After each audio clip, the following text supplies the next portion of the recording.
Welcome back to my channel. दोस्तों, part 4 के and में हमने देखा इंक्रीज ने जॉर्ज को अपने घर में रखने की डिसीजन लिया है, एटलीस्ट जब तक वो ठीक ना हो जाए और इंक्रीज को इस स्पेल की ओरिजिन पता ना चल जाए। मेरी ये रिस्क अफोर्ड नहीं कर सकती थी, तो वो उसी दिन इंक्रीज से मिलने जाती है, उससे रिक्वेस्ट करती है जॉर्ज को घर वापस ले जाने के लिए। इंक्रीज जवाब में डायरेक्टली मना कर देते हैं क्योंकि वो ऑलमोस्ट श्योर है कल्प्रिट उसी घर में कहीं छुपा है। मगर हाँ, वो आइजैक को जॉर्ज के पास अलाउ कर सकते हैं उसकी देखभाल करने के लिए। अभी बस यही एक रास्ता है।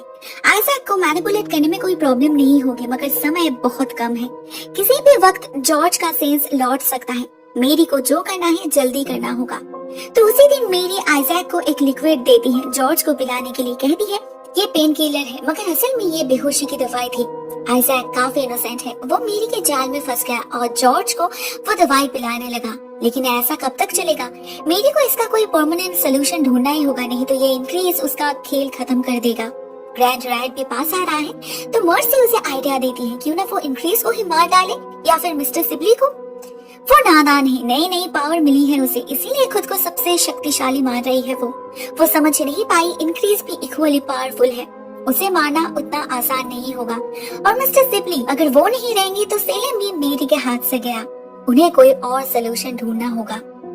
फाइनली मेरी डिसाइड करती है कि वो सिबली के दिमाग के अंदर जाकर उसके माइंड को ही खत्म कर देगी। वो जिंदा तो रहेंगे मगर उनका सेंस कभी नहीं लौटेगा। टिट्यूबा की मदद से मेरी ड्रीम वॉकिंग स्टार्ट करती है, जॉर्ज पर हमला करती है मगर उसे मार नहीं पाती क्योंकि इंक्रीज उसे प्रोटेक्ट कर रहा था, उसके शरीर और सोल को। अब क्या होगा? टेंशन में मेरी पागल हो रही थी और मर्सी की बचकानी सजेशंस उसे और इरिटेट कर रही थी। टिट्यूबा तो उससे फ्रस्ट्रेटेड हो चुकी थी, वो बार बार मेरी को सावधान कर रही थी ये लड़की एक दिन उन्हें प्रॉब्लम में डाल देगी। असल में इन दोनों के बीच एक जेलसी, एक कंपटीशन स्टार्ट हो चुका था। मर्सी हमेशा उसे टक्कर देने की कोशिश करती रहती है, साथ ही साथ वो अपने दोस्तों को लेकर अपना ही एक ग्रुप फॉर्म कर रही थी। अपने ट्रिक से वो उनके सामने महान बन रही थी। उस पर लीडरशिप का भूत सवार हो रखा था। जिस आदमी पर मर्सी ने झूठा आरोप लगाए थी, एमिली के पिता पर, इंक्रीज उसे रिहा कर देते हैं और उसी वक्त उसे पता चलता है मैप ने जेल में ही सुसाइड कर लिया है। इसका मतलब उनके लिए विचेस को ढूंढना और ज्यादा मुश्किल हो गया, मगर उसने हार नहीं माना। उन्हें आइडिया था कि इसी शहर में और भी कई सारी विचेस छिपी है जिन्हें ढूंढ निकालना बहुत जरूरी है। इसीलिए वो रेगुलर प्रीचिंग से सभी लोगों को अवेयर करने लगे। इस मिशन में उन्हें कॉटन का भी साथ चाहिए था, मगर वो तो ग्लोरियाना के गम में शराबी बन चुका था।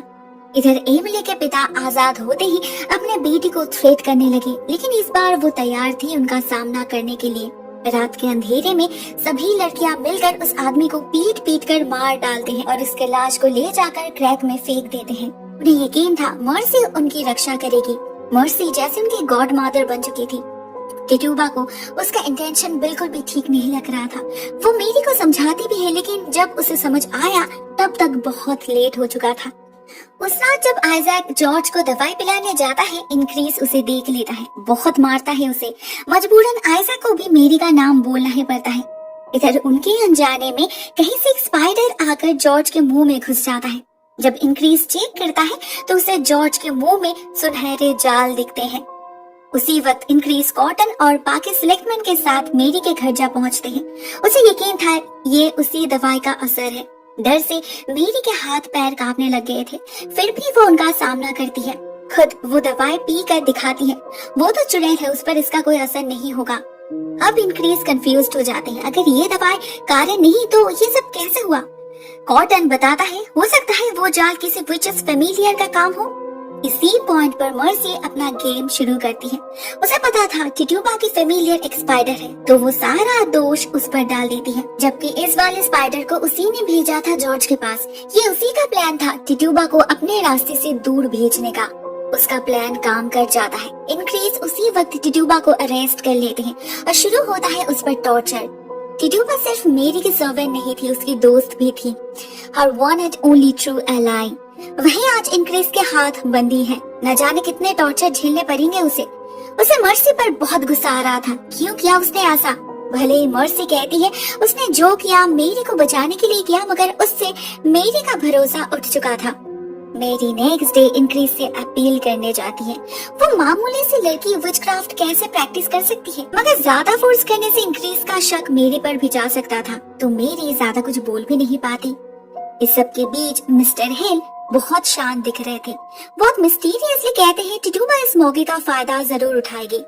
टिटूबा पर टॉर्चर शुरू हो चुका था। Tongue tearer, skull crusher, thumb crusher, breast ripper, न जाने कैसे कैसे औजारों से वो टिटूबा को दर्द देते हैं।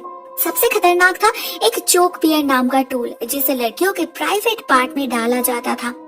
ये सब सहने की हिम्मत कॉटन में नहीं थी, स्पेशली जब उसे यकीन था टिटूबा निर्दोष है। अपने पिता से कभी वो सहमत नहीं हुआ। उनका ये ब्रूटल तरीका में भी सक्सेसफुल है, लेकिन इनह्यूमन भी। पहले तो ग्लोरियाना को खोकर वो खुद को ही खो चुका है, ऊपर से अपने पिता के ऐसे करतूतों से उसे खुद पर ही गुस्सा आने लगा था। वो जंगल में जाकर सुसाइड करने की कोशिश भी करता है, मगर इसमें भी सक्सेसफुल नहीं हो पाता। इधर एन एक बहुत ही खतरनाक काम करती है। जब वो घर में अकेली थी तो वो चोरी छुपे अपने पिता के स्टडी में जाती है। वहाँ वो मास्क रखा था। आउट ऑफ क्यूरियोसिटी वो उस मास्क को उठा लेती है एंड इमीडिएटली वो मास्क उसे ट्रांसपोर्ट कर देता है जंगल में। कुछ भी समझने से पहले ही एन एक ऐसे दुनिया में पहुंच चुकी थी जो उसके लिए बिल्कुल ही नई थी। उसे समझ नहीं आ रहा था ये सपना ही या हकीकत। इस जंगल में रहने वाले डार्क क्रिएचर्स उसे चेस करने लगते हैं और एन पागलों की तरह इस बुलबुलाइया से निकलने की कोशिश करती रहती है। मिस्टर हिल को इसी बात का डर था, एन की क्यूरियोसिटी कहीं उसे मुश्किल में ना डाल दे। इस मास्क से एट अ टाइम एक पर्सन ही ट्रैवल कर सकता है, मतलब मिस्टर हिल अभी इसे चाहकर भी यूज नहीं कर पाएंगे। उन्हें खुद जंगल में जाना होगा। अकेले जाना ठीक नहीं होगा समझकर वो जॉन से मदद मांगते हैं और नोटिस करते हैं जॉन को इस जंगल के बारे में बहुत कुछ पता है। कुछ दूर जाने पर कुछ सैवेज लोग उन्हें घेर लेते हैं। मिस्टर हिल तो डर ही गए थे, मगर जॉन नहीं। जॉन उनसे उनके ही लैंग्वेज में बात करता है और उन्हीं से उसे पता चलता है एन किस दिशा गई है। उनके इंस्ट्रक्शन को फॉलो करके वो लोग आखिरकार एन को ढूंढ ही लेते हैं, लेकिन यहाँ उनके बीच एक बहुत ही बड़ा कंफ्यूजन क्रिएट हो जाता है। जॉन समझ नहीं पा रहा था एन बिना किसी ट्रेस के जंगल के इतने अंदर कैसे पहुंची, और मिस्टर हिल समझ नहीं पा रहे थे इन नेटिव लोगों से जॉन का क्या ताल्लुक। पूरा दिन इसी में बीत गया। तब तक बेचारी टिटूबा की हालत खराब हो चुकी थी। वो बहुत कोशिश करती है इंक्रीज को उल्लू बनाने की, मगर फाइनली उसे अपना मुंह खोलना ही पड़ा। इंक्रीज ने उससे पता कर ही लिया गांव में कौन कौन विच है, उनके साथी कौन है और इस सब के पीछे मेन लीडर कौन है। अपने विक्ट्री को शेयर करने वो सबसे पहले मेरी के पास जाते हैं। मेरी को लगा वो उसे अरेस्ट करने आए हैं, मगर असल में बात कुछ और थी जो मेरी के लिए असलियत से भी ज्यादा डरावनी थी। मेरे को पता चलता है टिटूबा ने मॉर्सी और उसके दोस्तों को अक्यूज किया है, साथ में जॉन को भी। मतलब मिस्टर हिल इसी अपॉर्चुनिटी के बारे में बात कर रहे थे। इसी तरह वो जॉन को रास्ते से हटाना चाहते थे। उसे रात जंगल से लौटने के बाद जॉन को अरेस्ट कर लिया जाता है और उसे बचाने के लिए मेरी एक नया प्लान बनाती है। वो इंक्रीज को सजेस्ट करती है क्यों ना जॉन के ट्रायल में बोर्ड ऑफ सिलेक्टमैन को इन्वॉल्व किया जाए। इससे ट्रायल के जजमेंट को वो कुछ हद तक कंट्रोल कर पाएगी। मिस्टर हिल से कहकर वो 5 मेंबर्स को इंक्रीज के अगेंस्ट कर लेती है। बाकी रह गए वो और मिस्टर हिल। इससे ही काम बन जाएगा। मगर ट्रायल के दिन उसके प्लान में पानी फिर जाता है जब इंक्रीज उसे वोट देने नहीं देते। उसकी जगह जॉर्ज को लेकर हाजिर करते हैं, जो श्योरली जॉन को सजा देना चाहता था। जॉर्ज पहले से काफी बेहतर हो चुका था। मेरी समझ गई थी अभी वो और ज्यादा दिनों तक पावर होल्ड नहीं कर सकती, तो वो जॉन को भागने के लिए कहती है, जो हमेशा से वो चाहता था, मगर ऐसे किसी चोर की तरह भागना जॉन को मंजूर नहीं था। मेरी प्लान बी इस्तेमाल करती है। वो मर्सी को यूज करती है इंक्रीज का खात्मा करने। अभी इसके अलावा और कोई ऑप्शन नहीं। मर्सी को इंक्रीज के डर से जंगल में छुपना पड़ा था। मेरी जानती थी अगर वो कहेगी कि उसे जॉन को बचाना है तो शायद वो नहीं करेगी। इसीलिए मेरी ने उससे कहा कि वो नहीं चाहती मर्सी पूरा जीवन ऐसे छुप छुप कर रहे। उसे अपने दोस्तों को भी तो बचाना है, जिन्हें इंक्रीज ने बंदी बनाया है, टॉर्चर कर रहा है उन पर। उन्हें तो सिर्फ मर्सी ही बचा सकती है, इसीलिए उसे इंक्रीज को मारना होगा। इस बात पे मर्सी खुशी खुशी राजी हो जाती है। बदले में मेरी उसके दोस्तों को सिक्योरिटी प्रोवाइड करने की प्रॉमिस करती है। वो मर्सी को उसके पीठ पर स्क्रैच करने के लिए कहती है और उन घाव को जाके दिखाती है आइजैक को। उसे जड़ी बूटी से हिप्नोटाइज करके कुछ लाइंस याद कराती है और भेज देती है इंक्रीज के पास।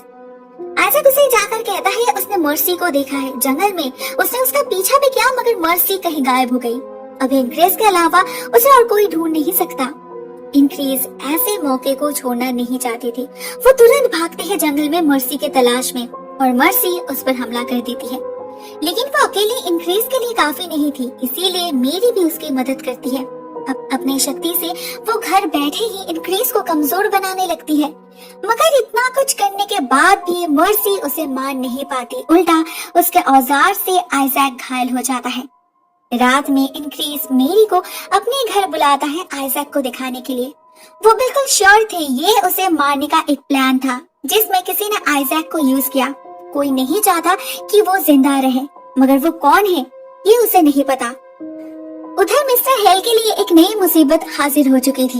एन उनके इस मास्क को लेकर अजीब से एक्सप्लेनेशन से बिल्कुल भी सेटिस्फाइड नहीं थी। उसे शक था अपने पिता पर, जिसे क्लियर करने के लिए वो इंक्रीज तक पहुंच चुकी थी। फाइनली खुद को बचाने के लिए मिस्टर हिल को अपने बेटी को बताना ही पड़ा कि वो एक विच है।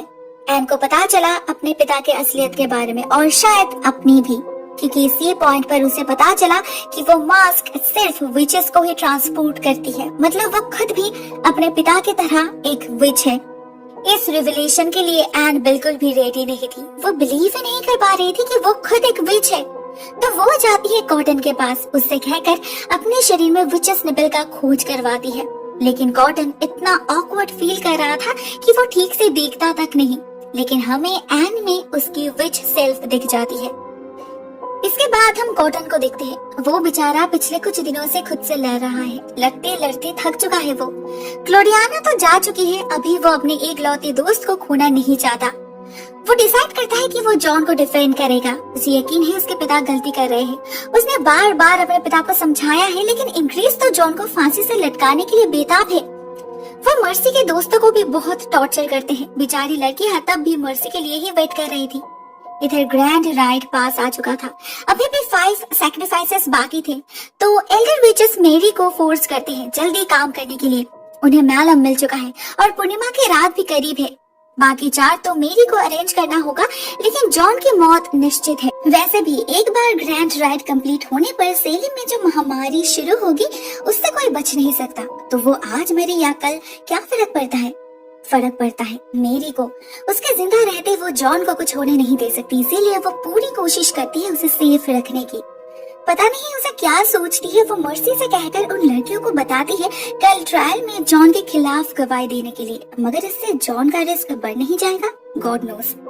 नेक्स्ट डे चर्च में इंक्रीज जॉन पर एक के बाद एक आरोप लगाता है। कहता है वो जिन 7 सालों के लिए गायब हो गया था, उसी समय उसे नेटिव इंडियंस के पास विचक्राफ्ट की नॉलेज मिली। सेलम वापस आकर भी यहाँ पर अपनी सैटानिस्ट प्रैक्टिस कंटिन्यू रखा उसने। मेरी सिबली के घर गया रात के अंधेरे में उसे सिड्यूस करने के लिए। एन को दिन दहाड़े भरे बाजार में किस किया। ऐसे करतूत कोई भले इंसान तो नहीं कर सकता। इसके बाद मर्सी के दोस्त भी गवाही देते हैं कि मर्सी ने उन्हें कहा है वो जॉन था जिसने उसे विच बनाया। इतना ही नहीं, जॉन ने उनके साथ भी फिजिकल रिलेशन बनाकर उन्हें इम्प्योर करके उनके सोल को डेविल के हाथ सौंपने पे मजबूर किया। इतने बड़े एक्यूजेशन के बाद भी कॉटन जॉन का साथ देता है। वो सबके सामने कहता है कि उसके पिता ने इन लड़कियों को फोर्स किया है जॉन के खिलाफ बोलने के लिए। असल में जॉन के इनोसेंस को लेकर वो जितना कंफर्म्ड था, ग्रैंड राइड को लेकर उतना ही टेरिफाइड। वो जॉन से मैलम के बारे में पूछता है। ग्रैंड राइड को रोकने के लिए उस मैलम को डिस्ट्रॉय करना ही होगा, जिसमें उसे अपने पिता की मदद चाहिए। जॉन उसे कहता है वो जाइल्स के कब्र में है, मगर कॉटन को वो वहाँ नहीं मिलता। कैसे मिल सकता है? टिटूबा और मर्सी ने बहुत पहले ही उसे वहाँ से निकाल चुकी है। कॉटन कंफ्यूज्ड हो जाता है, उसे जॉन पर भरोसा करना चाहिए या नहीं। इधर इंक्रीज उन 4 लड़कियों को फांसी दे देता है, यह कहकर कि इनके शरीर में डेविल सीड पल रहा है। मरने से पहले इनमें से एक लड़की जॉन से माफी मांगती है और उसका आधा सिक्का वापस कर जाती है, और इसी तरह विचेस को उनके 4 सैक्रिफाइसेस मिल जाती है। बाकी था और एक, जॉन की सैक्रिफाइस। नेक्स्ट मॉर्निंग इंक्रीज और एक नया एक्यूजेशन लगाते हैं जॉन पर। यूज करती है उसके डार्केस्ट सीक्रेट को उसी के अगेंस्ट। सभी को पता चल जाता है कि वो एक खूनी है। जॉन भी इस बात को डिनाई नहीं कर पाता। बाद में कॉटन पर्सनली उससे जाकर पूछता है उसकी असलियत क्या है। तब हमें जॉन के सीक्रेट के बारे में डिटेल्स मिलती है। पता चलता है जंग के समय एक बार उनके ग्रुप पर हमला हुआ। उसके सारे साथी उसे डेट समझकर भाग गए। तब कुछ नेटिव लोगों ने उसकी मदद की। ये मोहक ट्राइब के थे, लड़ाई से उनकी कोई कनेक्शन नहीं थी। उन लोगों ने जॉन को बचाया, उसकी ट्रीटमेंट की ठीक होने के बाद भी जॉन उनके साथ ही रहने लगा। तब उसे इस जंग की असलियत के बारे में पता चला। उसने देखा उसके अपने ग्रुप के सोल्जर्स फालतू में बिना किसी मतलब के इन नेटिव लोगों पर हमला कर रहे हैं, उन्हें लूट रहे हैं, जो सरासर गलत है। तो नेक्स्ट डे जब प्यूरिटन सोल्जर्स ने इन पर फिर से हमला किया तो जॉन ने उन्हें मार डाला। 20 लोगों का खून किया उसने। वो खुद को गलत नहीं मानता, लेकिन इन प्यूरिटन्स के लिए वो एक ट्रेटर ही है। इन एनी वे उसे कल फांसी दी जाएगी। सब कुछ खत्म हो चुका था, फिर भी मेरी हार नहीं मानती। वो जॉन को बचाने की लास्ट कोशिश जरूर करेगी, भले इसके लिए उसे अपना रियलिटी जॉन के सामने लाना क्यों ना पड़े। उसी रात वो जेल के अंदर जाती है और जॉन के साथ खुद को जंगल में ट्रांसपोर्ट करती है। उसे भागने के लिए कहती है। ऐसे मैजिक से जॉन समझ जाता है कि मेरी एक विच है। कुछ देर के लिए वो स्टंट हो जाता है, लेकिन इससे उसका प्यार कम नहीं होता। अभी भी वो मेरी के बिना जाना नहीं चाहता, लेकिन मेरी कैसे जा सकती है? उसे बाकी विचेस जाने दे तब ना। उसे ग्रैंड राइड भी तो कंप्लीट करना है, वो भी आज। अभी भी एक सैक्रिफाइस बाकी है। इधर मर्सी भी उसके अगेंस्ट जा चुकी है। मेरी ने उसके दोस्तों को क्यों नहीं बचाई? उन्हें स्केपबोर्ड की तरह यूज किए अपने सैक्रिफाइस को पूरा करने के लिए। ये धोखा उससे सहन नहीं हो रहा था। वो खुद को new queen of the night घोषित करती है, मतलब उससे और मेरी को कोई मदद नहीं मिलेगी। लेकिन जॉन के इंसिस्टेंस से वो कहती है कि आज रात वो अपना सारा काम खत्म करके यहीं पर उससे आकर मिलेगी। उसके बाद वो लोग एक साथ न्यूयॉर्क भाग जाएंगे, ये सबसे बहुत दूर। तब तक जॉन को यहीं पर उसके लिए वेट करना होगा। मेरी तभी जाती है एल्डर विचेस के पास अपने प्लान के बारे में बताने। वो इस ग्रैंड राइड से क्विट कर रही है। उसके बिना ही उन्हें ये कंप्लीट करना होगा और फाइनल सैक्रिफाइस भी उन्हें ही ढूंढना होगा। अभी उसे अपनी जिंदगी जीना है जॉन के साथ। मगर इन विचेस को पता था उसे कैसे रोकना है। वो टिट्यूबा को भेजते ही मेरी के पास, जो उसे एक बॉक्स दिखाती है। इसमें था एक हेयर लॉक जो मेरी के बेटे का है। हाँ, 7 साल पहले उसने जिस बच्चे को सैक्रिफाइस किया वो बच्चा मरा नहीं, बल्कि इन विचेस ने उसकी परवरिश की। आज अगर मेरी चली गई तो वो उससे मिलने का मौका गवा देगी। मेरी कश्मकश में पड़ जाती है, उसे क्या करना चाहिए। उधर हम कॉटन को देखते हैं, खाली जेल के सामने खड़े अपने पिता को कोसते हुए। उसे लगा इनक्रीस ने चोरी छुपे उसे फांसी दे दी, मगर इनक्रीस उसे बताते हैं वो ऐसा क्यों करेंगे जब उसे हमेशा से ही पता है कि जॉन कोई विच नहीं है। मगर हाँ, वो एक विच का प्रेमी जरूर है। मतलब उन्हें बहुत पहले से मेरी पर शक था, जो ग्रेजुअली समय के साथ पक्का हो गया। और कल रात जॉन का ऐसे जेल से गायब हो जाना इसी बात का सबूत है कि मेरी ने अपनी मैजिकल पावर यूज की उसे आजाद करने में। मतलब उन्हें बहुत पहले से ही पता था मेरी एक विच है, लेकिन इसे साबित करना मुश्किल था। इसीलिए उन्होंने जॉन को इंटेंशनली यूज किया, क्योंकि उन्हें पता था सिर्फ जॉन को डेंजर में देख के ही मेरी वल्नरेबल फील करेगी और कुछ गलती कर बैठेगी। उसे ये भी शक है कि ये दोनों आज रात भागने वाले हैं, तो उसने पहले से ही उन्हें रोकने का प्लान करके रखा है। उन्होंने अपना हाथ काट के उस खून को एक कपड़े पे लगा के उस कपड़े को जॉन के पॉकेट में डाल दिया और बाकी खून को दूसरे कपड़े पे लगा के हाउंड से स्मेल करवाया, जिससे ये हाउंड सी जंगल के अंदर जाके उन्हें ढूंढ निकाले। शाम होते ही हम मिस्टर हेल को देखते हैं अपने पूरे परिवार के साथ एक सीक्रेट सैंक्चुअरी में जाके छुपते हैं 1 हफ्ते के लिए, क्योंकि आज रात ही शहर में प्लेग शुरू होने वाला है। इस कमरे में आते ही एन धीरे धीरे अपनी ट्रू सेल्फ रियलाइज करने लगती है, जिसके लिए वो तैयार नहीं थी। वो इतना ज्यादा एक्साइटेड हो जाती है कि खुद पर काबू नहीं कर पाती। अपने शक्ति से अपने ही पेरेंट्स को मार डालती है। उधर मेरी ना जाने क्या प्लान कर रही थी। वो आइजैक को उस मैडम को डिलीवर करने के लिए कहती है, साथ में उसे बहुत सारे पैसा भी देती है। कहती है ये चीज बहुत खतरनाक है आइजैक, इसे पहुंचाकर उसे तुरंत वहाँ से भागना होगा जितना जल्दी हो सके। और हाँ, शहर छोड़ने से पहले उसे कॉटन को एक खत भी देना होगा। हम जंगल में जॉन को देखते हैं। सोल्जर्स उस तक पहुंच चुके हैं, उसे चेस कर रहे हैं और इधर मेरी जाती है इनक्रीस के पास उसका सामना करने। उसे क्या लगा मेरी भी जॉन के साथ जंगल में होगी, वो वहीं पर उन लोगों का खून करेगा? नहीं, मेरी इतनी बेवकूफ नहीं है। उसे प्यूरिटन्स की सोच बहुत अच्छे से समझ आती है। उसे ग्रैंड राइड कंप्लीट करना है जॉन के बिना, तो इनक्रीस से अच्छा सैक्रिफाइस और कौन हो सकता है। लेकिन वो खुद उसे नहीं मारेगी, उसकी मौत उसके अपने बेटे के हाथ लिखी है। मेरी ने ऑलरेडी उसे खत लिखकर कन्विंस कर चुकी है, जिससे कॉटन उसे बचाने आए और मेरी उसके सामने ये साबित कर पाए कि उसके पिता एक पागल है। उसके जैसे इनोसेंट लड़की को विच समझकर टॉर्चर कर रहे हैं। उसका प्लान सक्सेसफुल हो गया। कॉटन उसके जाल में फंस गया और उसे बचाने के चक्कर में उसने अपने पिता को ही मार डाला। पूरा हो गया 13 सैक्रिफाइसेस। मेरी कॉटन को समझा बुझाकर बॉस्टन के लिए रवाना कर देती है, नहीं तो उसे भी मरना पड़ेगा, और वो खुद इंक्रीज को लेकर जंगल पहुंच जाती है। उधर तब तक आइजैक पहुंच चुका था जंगल के अंदर, लेकिन मैलम को रखने से पहले ही वो फट जाता है। पूरे शहर में प्लेग स्प्रेड होने लगता है, जिसका पहला शिकार बनता है बेचारा आइजैक। उधर जॉन पर सोल्जर्स हमला कर देते हैं, उसे गोली लगी थी और फिर से उसे रेस्क्यू करते हैं वो नेटिव ट्राइब। इधर उन विचेस को जो चाहिए था वो उन्हें मिल गया, तो वो भी मेरी को उसके बच्चे के पास ले जाते हैं। मेरी अपने जॉन से तो मिल नहीं पाई, लेकिन उसे उसका निशान वापस मिल गया, उसका बेटा। दोस्तों सीजन 1 यहीं पर एंड होती है, मेरी की एक नई जिंदगी के स्टार्ट और मर्सी से उसके राइवलरी के साथ, जो उसे इतने आसानी से छोड़ने वाली तो नहीं। एनीवेज, आज के लिए बस इतना ही दोस्तों। Thank you so much for watching this video. बहुत जल्द मिलते हैं इसके नेक्स्ट पार्ट के साथ, तब तक के लिए टेक केयर।